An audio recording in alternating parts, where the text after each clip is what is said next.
তো আমি যে কথাটা বলবো, যদি কোনো মেয়ের বিয়ে দিচ্ছেন, আপনার মেয়ের বয়স হয়তো 18 বা 20 বা 22, তো মেয়ের বিয়ে দিচ্ছেন, ঠিক আছে, কিন্তু দেখবেন যে আরও মানে ওই বাড়ির যে আপনার মেয়ের যা হবে, সুদর যা যেগুলো যদি থাকে, অনেক ভাই হয় বা 2 ভাইও হতে পারে বা 3 ভাইও হতে পারে, তো যাদের বয়সটা দেখবেন, যাদের বয়সটা যদি মানে ঠিক 2-5 বছর এধার উধার হয়, কারণ আপনার মেয়েকে কিন্তু যা জাউলি নিয়েই থাকতে হবে। তো তাদের সাথে যাতে যাতে কি বলবো, মানে একটা ফ্রেন্ডলি ব্যবহারটা থাকে, মানে বয়সের খুব একটা ফারাক থেকে গেলে সেটা আসবে না, অনেক মতের অমিল থাকবে।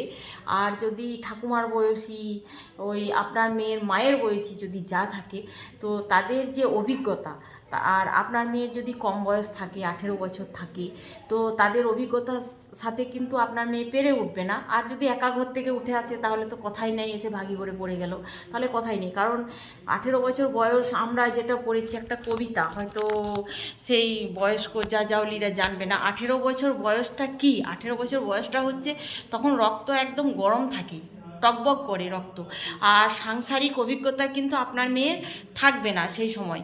তো কি করবে সে, যেটা মানে ভুল ঠিক সে বুঝবে না যে এটা শ্বশুরঘর, এখানে কোন কথায় দোষ পাবো, সে কিন্তু ফটাফট ফটাফট বলে দেবে, ঠিক আছে।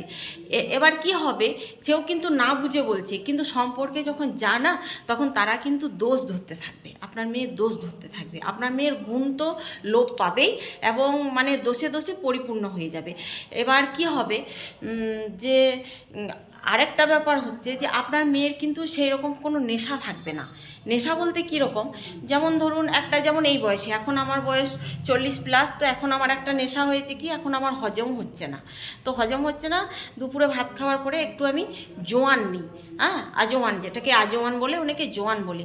তো যদি সেরকম মানে বয়স্ক যা জাউলি থাকে, ঠাকুমার বয়সী আপনার মেয়ের বা মায়ের বয়সী, তাদের কি নেশা থাকবে, হয়তো একটু পান দক্তা, অনেকে বিড়িও খায়, অনেক মেয়ে মানুষ বিড়িও খায়, তো পান দক্তা, চা, সুপারি, এসব তাদের একটা নেশা থাকবে।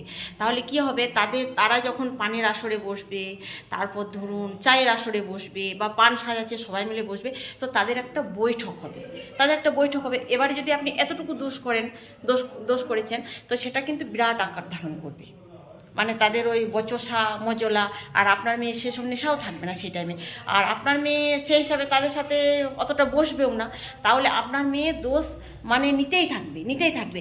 এবার কি হবে, সেই সংসারে যদি মানে পুরুষ গার্জেন বা মেয়ে গার্জেন কেউ থাকে, মানে যার কথায়, মানে সেই সংসারের শিরোমণি, যার কথায় সমস্তটুকু হয় আর কি, তো কি করবে, সেই দোষগুলো তার কানে তুলতে থাকবে, সেই মানে ঠাকুমার বয়সী, মায়ের বয়সী যা জাউলিরা তার কানে তুলতে থাকবে।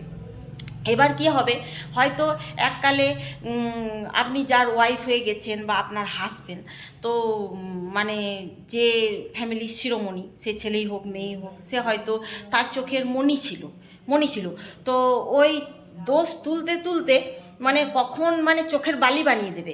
সে যতই বড় ব্রেন থাক, যতই বড় রাজনীতিবিদ থাক, তো এই যে ওই যা জাউলিগুলো থাকবে না, ঠাকুমার বয়সী, মায়ের বয়সী, ওই কুটু করে পান দক্তা চিবেতে মানে ওই তারও মাথাটা কখন মাথাটা চিবিয়ে দেবে। এবারে কি করবে, ওই তার হাতের আড়ালে সমস্ত কিছু হবে, কিন্তু আসল কারুকার্য তারাই, ব্রেনটাকে খেয়ে নিয়েছে তারা। হ্যাঁ, তবে সেই ঘরের গার্জেনের যে কোনো দোষ থাকবে না তা নয়, তারও কিছুটা সহমত থাকে, অবশ্যই থাকে। ওরা যদি 50% হয়, তো ইনিও 50%।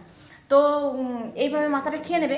তারপর কি হবে, ওই বয়স্ক যে মহিলারা থাকবে, তারা কিন্তু মানে সমস্ত কারুকার্য করে মানে কাদাতে খেলবে তারা, কিন্তু চ্যাংবড়োই মাছের মতো না স্লিপ কেটে বেরিয়ে যাবে, গায়ে কিন্তু কাদা মাখবে না। তখন গোটা দোষটা কি বলবে, ওই যত দোষ অমুক ঘোষ বা অমুক পাল বা অমুক মণ্ডল, যেই হোক না কেন, তো এরকম একটা মানে সিচুয়েশনে তৈরি হয়ে যাবে, আর আপনি সারা জীবন সাফার করতে থাকবেন। তো বলবো যে একটু মানে যাদেরকে নিয়ে থাকতে হবে আপনার মেয়েকে, হ্যাঁ, তো সেইগুলো যেন একটু বয়সের লেভেলটা দেখে দেবেন, অন্ততপক্ষে মানে তাদের সাথে মতের মিলটা যেন থাকে। আর ওই মানে বয়সে মা, বয়সে ঠাকুমা, আর মানে ক্যাটাগরিতে যা, তো তাহলে কিন্তু আপনার মেয়ে কোনো দিনই শ্বশুরবাড়িতে নাম পাবে না, কোনো দিনও পাবে না। আপনি নির্ঘাত জেনে রাখুন। নমস্কার, প্রণাম নেবেন, শুভ সন্ধ্যা।